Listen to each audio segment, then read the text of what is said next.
मंदिर बनलेलं आहे, भोजन करे. सांगायचं तात्पर्य की एवढी काही इच्छा नव्हती. आपली इच्छा पूर्ण होईल. बहिणी म्हणे पहा जपून या नाम, पुरविल काम.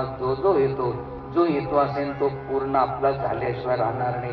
असं किती समजून सांगितलं तरी काही म्हणते ना, हा पाहिलं जपून.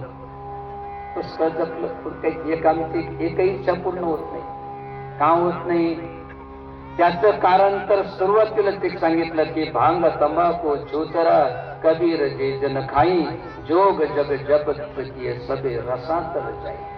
व्यसन करत असेल, अशुद्ध करत असेल, कीर्ती यज्ञ करा, होम करा, हवन करा, जप करा, तप करा, अनुष्ठान करा, त्याचं आपल्याला काही फळ मिळणार नाही. ते सर्व व्यर्थ चालल्या जाईल. त्याच्यासाठी अनुष्ठानार्थीने सर्वात पहिले सांगितलं की जोपर्यंत जिवंत आहे तोपर्यंत कसल्याच प्रकारचं व्यसन करायचं नाही आणि अशुद्ध आहार सेवन करायचं नाही. का तर हे सर्व जेवढं करतात ते सर्व रसातळाला चालल्या जातात, काही उपयोग होत नाही.